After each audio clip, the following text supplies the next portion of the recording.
this is going to be a quick session on loopity-doo-dahs. So loops. In GarageBand, it's very good to GarageBand's very good for loops and learning music and all that kind of stuff. Logic just kind of takes it a little step further with that stuff, but if you're using GarageBand and you're moving to Logic, you're gonna have loads of fun here, basically. I've got a lot of grayed out things here, don't worry about that. I just haven't downloaded them because I don't use loops anymore. Nothing against you if you do. Loops are great, loops are loads of fun, and they sound really good if you can get them going, which I'll try and help you with now. So in GarageBand, in Logic, sorry, you've got your loops here. You've got subcategories if you want to search by moods or instruments. But if you just click this loop button up here, you can open up your loops or press O, it says. So there we go. So with loops, you can click.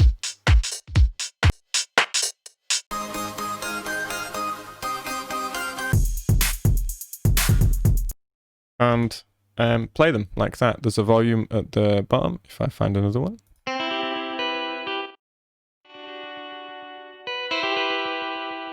You can also turn it off, turn it on. If you happen to be, I'll just put a loop on here. If you happen to be playing and you want to know if your loop will fit in, you can click it and it will play it on the bar. So if you see that waited until it got to the bar before it played, let's do it again. I'll do it after 4 and it should play somewhere on a bar. So I'll click now. Yeah, there you go. It waited till here to play it. Which means if I have a let's see what I have. So if I drag this in, because I like that, I want to see at 3 what that other loop sounds like, if I remember where it was, or what it is. Was that it? Oh, I've got it. So I want to see what this Americana synth sounds like on 3. So around about 3, just before it, I'm going to click this and it will perfectly time it to come on at 3, he says. Click now. Ah, too late. So I need to click around here. So click. It's trying to figure out the best place to come in. It's not doing it. Click. Yeah. So it's doing the best place for me, which is it's actually better. So I'm going to drag this on. I'm going to drag this in.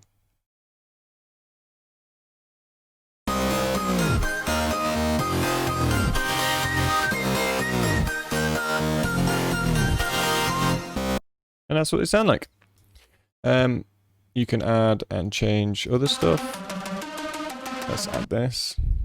And it will automatically change the track.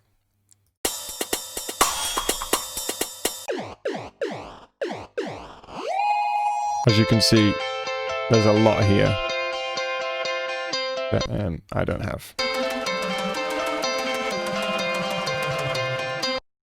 They work perfectly together.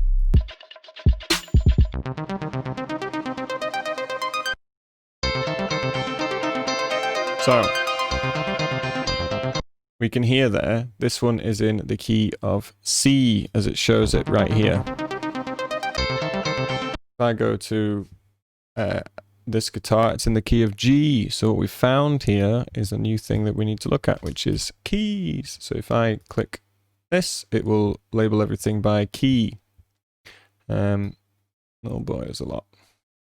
So these don't have a key because they are percussion. Now we've got everything in F sharp. So this is F sharp. That's F sharp. F sharp.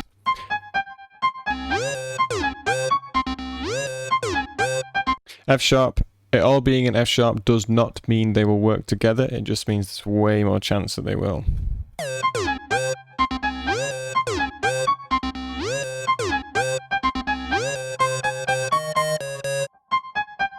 So that's how that works. Let's find a new key. Let's go to G. Build up base. What is this? And let's do a...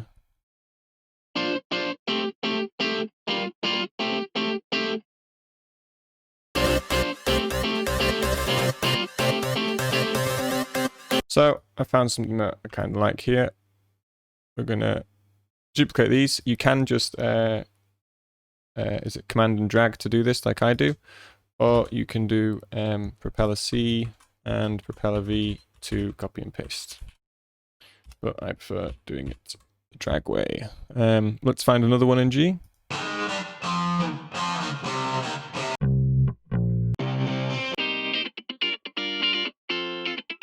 Let's put this at the end here and see what it sounds like.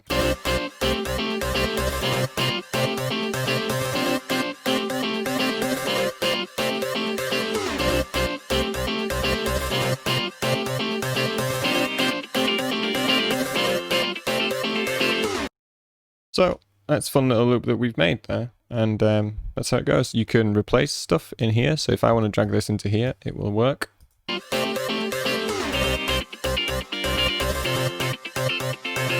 The other thing you can do is take the corners of the track, and you see it comes up with these little arrows left and right. You can make them bigger or smaller. So maybe I want to take this out here and just bring it in there.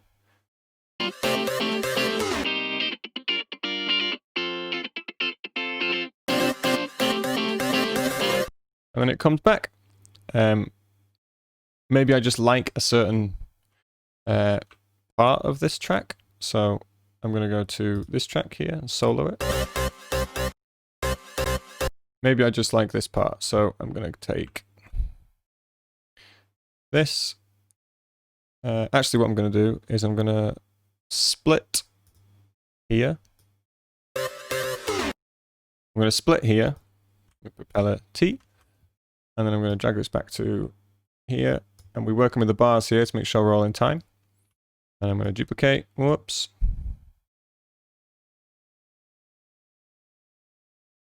And I'm going to duplicate. And duplicate. And again. I only need 2 more. I'm going to do that.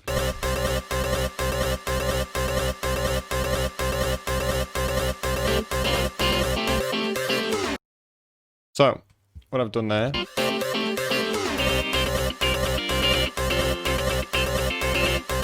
is done something that I want to build up. So, if I press A, or I press my automation tool here, I can do a volume fade.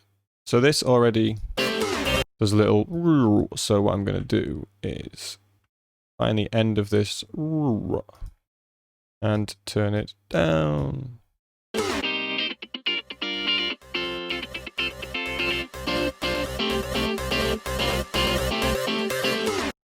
Like that. So now we've got a little build up outro. If I play that with a loop.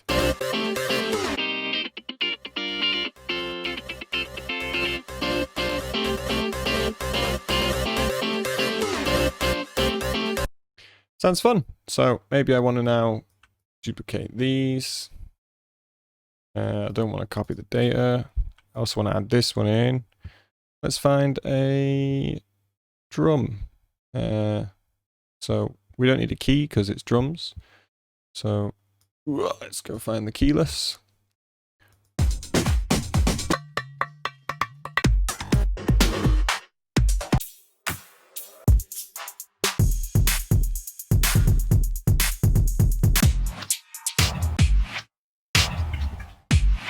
That's fun. So for the sake of it, I'm just going to put this in there and see what it sounds like. Oh, in here, sorry. So now, whoops, I've got another little loop. Copy, I think. No, don't copy. I don't want to copy that automation. So now I'm just going to play from here to the build up.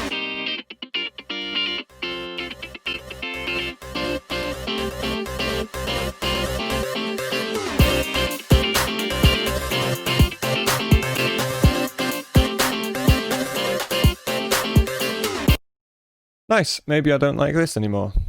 So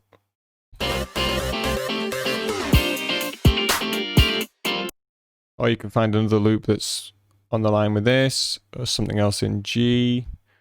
G. G.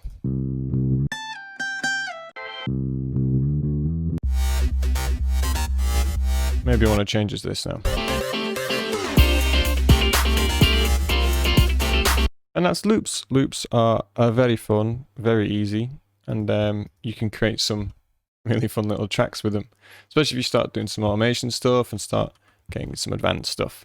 You can use more advanced techniques on these. You can start panning. So these guitars, for example, maybe I want this one to go to the right. Maybe I want this one to go to the left.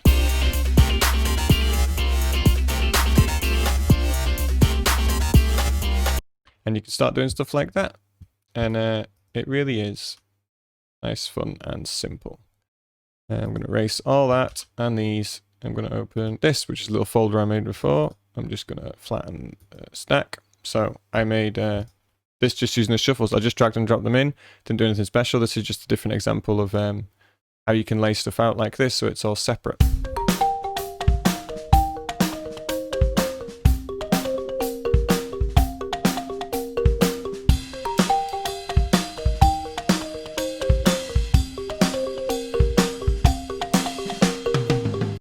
So you see there, all I've got is the same shuffle drum set. There's just 4 different examples of it. And then this African King is just 2 examples of it, looped back and forth. I can, if I want to, put them all, onto the same layer, like this, and delete this, just like before. It's not a problem.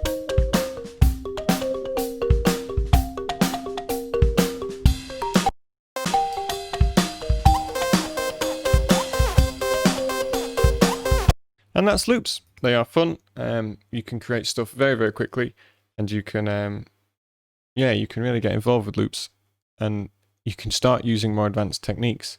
You can start adding buses if you wanted to, which I have a tutorial on. You can start then adding stuff like reverb into buses. Then you can give it a nice big space. Full wet, please. Nice big space. Why have I done that like that? My mistake. I want to put that into here. I'm going to give it a bus.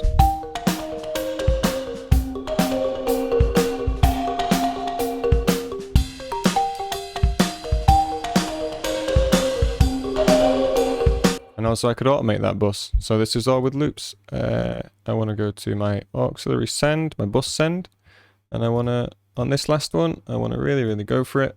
Full increase. I also showed on my logic intro how to do an automation curve. So let's use an automation curve and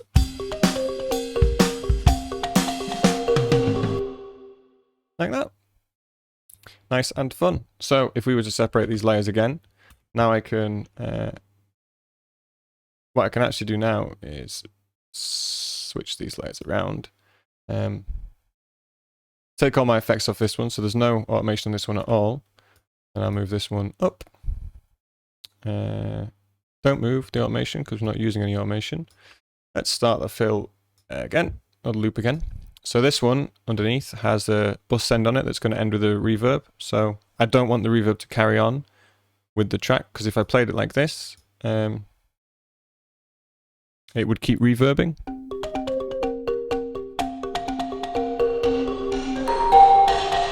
And that's not what I want. What I want, is this. To have a nice ring like that, a nice tail. So, and then to also come back in with the original one. So it could be this. Oh, whoops, I need to, oh, it's because the send's on full, so I need to turn the send down. Or just no send at all for this audio 2 layer.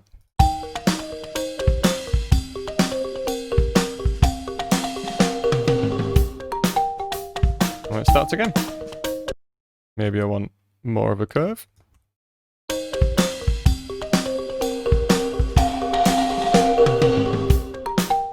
Simple as that. Maybe I think it gets too loud. Let's automate that. So as the reverb comes in, I want the track to get quieter.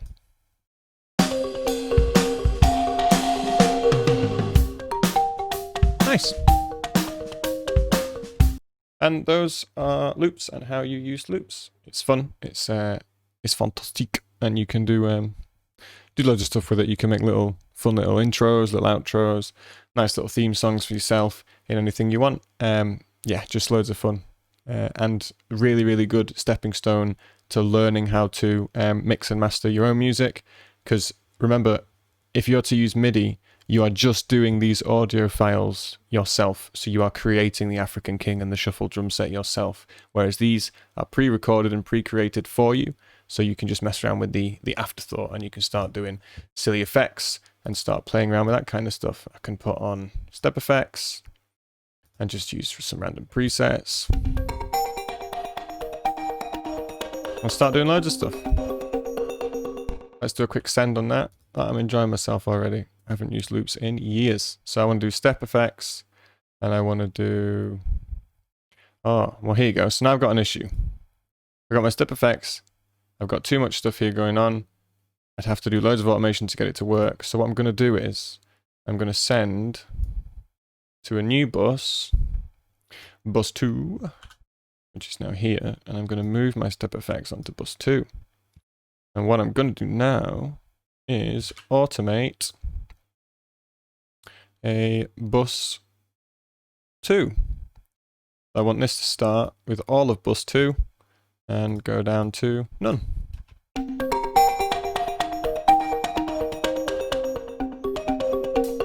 See how that works? Maybe you want to curve that one as well.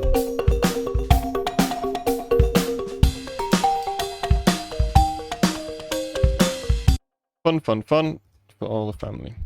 Well, I hope you enjoyed that. Let me know if I can help you with anything else. Let me know if there's something here that you didn't quite understand. I have got a few tutorials on this kind of stuff. If they're not out now, they will be. Check descriptions, check my channel, playlist, blah, blah, blah. You know how it goes. Thank you very much. Goodbye.